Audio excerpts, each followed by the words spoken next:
Hey subscribers, welcome back to my channel. In this video, we shall be learn about equipment for MIG welding. So इस video में हम बात करेंगे friends. इसके पहले जो मैंने वीडियो बनाए थे, हमने MMA वेल्डिंग के बारे में वीडियो बनाए थे। तो फ्रेंड्स हम इस वीडियो में बात करेंगे इक्विपमेंट ऑफ MIG वेल्डिंग। इस वीडियो में हम चलिए वीडियो को शुरू करते हैं। तो फ्रेंड्स मैंने पहले बताया था MMA वेल्डिंग के बारे में। इसमें हम बताएंगे MIG वेल्डिंग, यानी MIG वेल्डिंग में जो भी इक्विपमेंट का यूज़ किया जाता है वो इक्विपमेंट क्या क्या है और उसके क्या काम हैं, कैसे काम वर्क करते हैं, इसके बारे में हम जानेंगे। तो फ्रेंड्स सबसे पहले थोड़ा सा हम जान लेते हैं कि MIG वेल्डिंग क्या है। MIG वेल्डिंग यानी कि मेटल इनर्ट गैस वेल्डिंग भी इसे कहा जाता है। फ्रेंड्स ये जो वेल्डिंग है, इस वेल्डिंग का यूज हमको थीन शीट मेटल या थीन सेक्शन को वेल्ड अप करने में यूज किया जाता है। मतलब इसको दोनों थीन शीट मेटल हो या फिर थीन सेक्शन कोई सेक्शन हो या फिर कोई मेटल हो, ठीक, मतलब जो पतला ज़्यादा जिसका ज़्यादा थिकनेस वाला नहीं, तो उसमें हम इसका यूज़ किया जाता है और इसका प्रोडक्टिविटी रेट बहुत हाई होती है, ठीक है। और ये जो वेल्डिंग है ये सफिशिएंट और बहुत बढ़िया वेल्डिंग होती है, ज़्यादा प्रोडक्शन के लिए यूज़ की जाती है। तो फ्रेंड्स इसमें हम बात करेंगे इसेंशियल इक्विपमेंट्स क्या क्या हैं। फ्रेंड्स इसमें जो इसेंशियल इक्विपमेंट जो यूज़ किए जाते हैं जनरली वो हैं आपके power source, wire feed system, conduct और gun.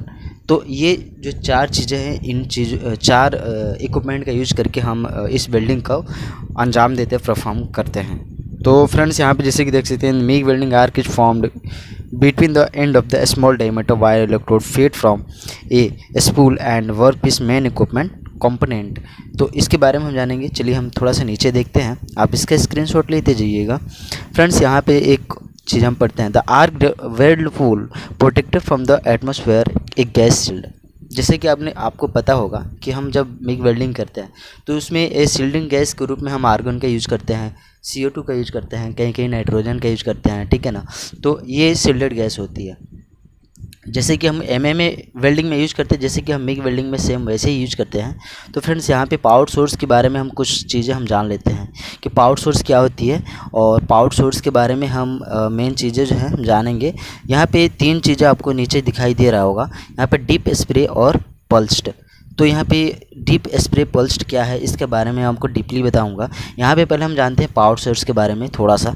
MIG is operated exclusive with the DC power source. जैसे कि हमने आपको MMA वेल्डिंग में बताया था कि ये वेल्डिंग जो है AC और DC दोनों के लिए डिज़ाइन की गई रहती है, और उसका जो इलेक्ट्रोड होता है वो दोनों पे काम करता है, AC और DC पे। बट कुछ जो DC इलेक्ट्रोड होती है वो AC पावर पे वर्क नहीं करती है, डिज़ाइन के लिए नहीं होती है। तो इसमें अलग है, ये DC पावर सोर्स पे ये इसके लिए DC के लिए डिज़ाइन की गई रहती है इसकी इलेक्ट्रोड। हम इसमें बात करेंगे डीप स्प्रे और पल्स क्या होती है।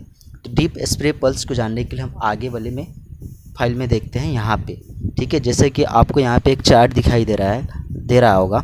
तो इसमें हम देखते हैं कि friends welding current and arc voltage range selected wire diameter operating with the deep and spray metal transfer. यहाँ पे फ्रेंड्स देखेंगे कि वायर डायमीटर जो है MM में दिया गया है यहाँ पे, और यहाँ पे डीप स्प्रे, डीप ट्रांसफ़र और स्प्रे ट्रांसफ़र, ठीक है ना।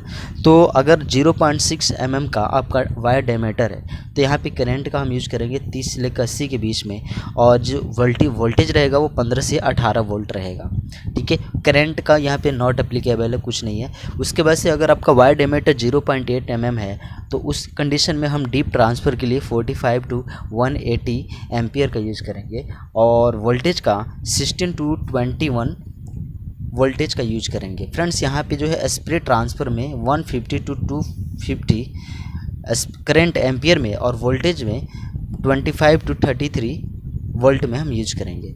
अगर आपका 1 mm का वायर डायमीटर है तो इस कंडीशन में करंट जो रहेगा डीप ट्रांसफ़र में वो करंट एम्पियर में रहेगा 70 to 180, एंड वोल्टेज V में रहेगा 70 to 22।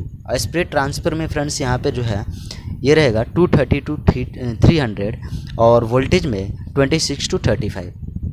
अगर आपका वायर डायमीटर 1.2 mm का है तो फ्रेंड्स इस कंडीशन में आपका डीप ट्रांसफ़र में करंट एम्पियर में 100 to 200 एंड वोल्टेज 70 to 22।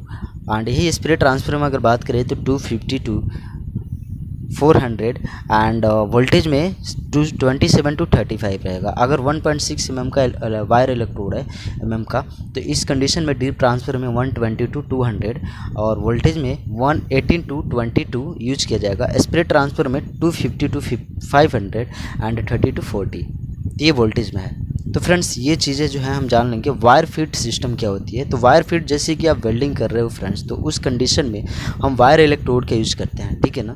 तो वायर जो होती है, वायर को कंडीशन में हमको फीड कराना रहता है वेल्डिंग पूल पे। जैसे कि हमको वहाँ पे हीट जनरेट होती है और शिल्डिंग गैस रहती है, जिसकी वजह से वहाँ पे वेल्डिंग किया जाता है और वेल्डिंग मशीन के द्वारा, ठीक है ना। तो वहाँ पे फ्रेंड्स इलेक्ट्रिक का यूज़ किया जाता है हीट जनरेट करने के लिए, और वायर को कंटिन्यूसली फीड कराया जाता है वेल्डिंग पूल पे, जिसकी वजह से वेल्डिंग परफॉर्म होती है। तो फ्रेंड्स यहाँ पे 3 चीज़ें दी गई है, पिंच रोल्स, पस पूल और स्पूल और गन। तो ये चीज़ें क्या हैं, तो हम जानते हैं ये चीज़ें क्या होती है, मैं बता देता हूँ आपको। कंडक्ट जो है ये वायर है, conduct can measure up to 5 mm length and to facilitate feeding should be kept as short and straight as possible. तो ये एंगल है, अगर फीड वायर करा रहे हैं तो मतलब ये कि उसका कंडीशन क्या है, वो शॉर्ट होना चाहिए, मतलब ज़्यादा बड़ा नहीं होना चाहिए, और उसको स्ट्रेट उसको फीड करवाएंगे जैसे कि कोई प्रॉब्लम क्रिएट ना हो, एंगल आर्क लेंथ को गड़बड़ ना हो, जिसकी वजह से वेल्डिंग जो है उसमें कोई डिफेक्ट ना है।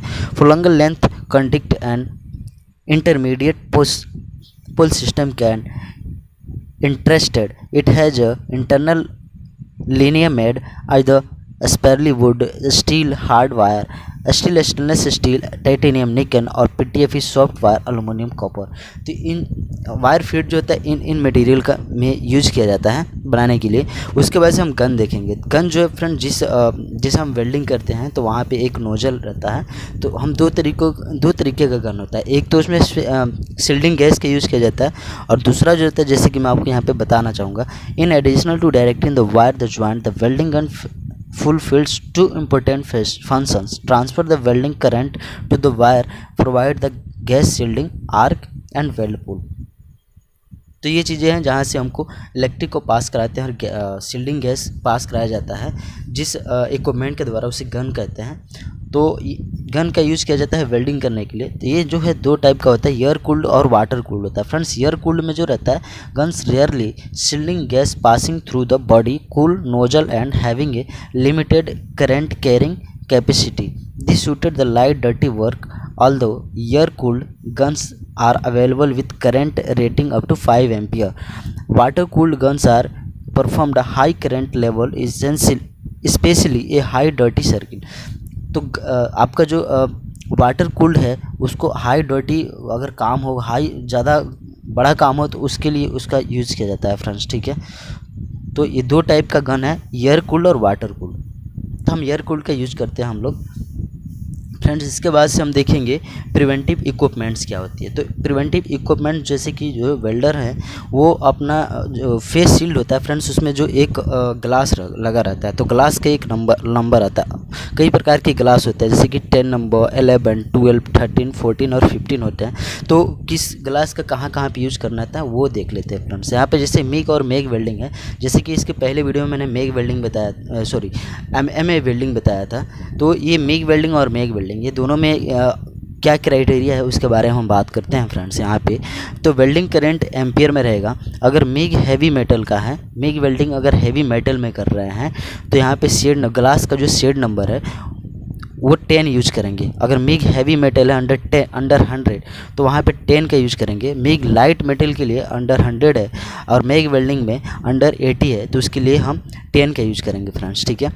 अगर वही मान लो कि 1001 से 175 के बीच में मिग एम्पियर, मतलब 1001 से 175 जो वेल्डिंग करंट एम्पियर में रहे तो हाई मेटल में, तो और उसका जो है मिग लाइट मेटल में 100 से 175 हो और मेग में 18 to 125 हो, तो ग्लास का जो शेड नंबर है फ्रेंड्स वो 11 का यूज़ किया जाएगा।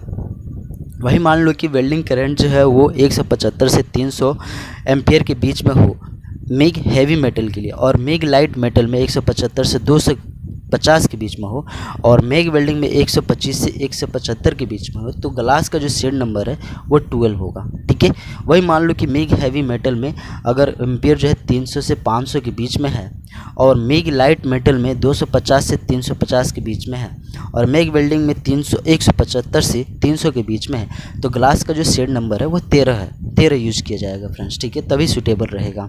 अगर मान लो कि वेल्डिंग करंट एम्पियर में अगर मान लो कि मेग हैवी मेटल में 500 से ऊपर है, ठीक है, और मेग लाइट मेटल में 350 से 500 के बीच में है और मेग वेल्डिंग में 300 से 500 के बीच में है तो ग्लास का जो शेड नंबर है वो 14 यूज किया जाएगा। ठीक है ना।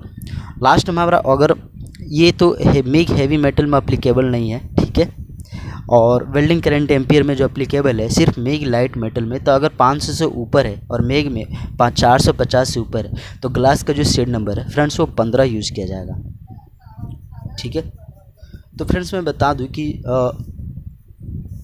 इक्विपमेंट्स के रूप में फेस शील्ड यूज़ किया जाएगा, सेफ्टी शूज यूज़ किया जाएगा फ्रेंड्स, यहाँ पे गूगल्स यूज़ किया जाएगा, फेस शील्ड यूज़ किया जा सकता है, तो यूज़ किया ही जाना चाहिए फेस शील्ड। ठीक है, गूगल्स तो लगाएंगे नहीं लेकिन फेस शील्ड वेल्डर के लिए ज़रूरी है और उसके साथ शेड नंबर का ग्लास जो है वो ज़रूरी है।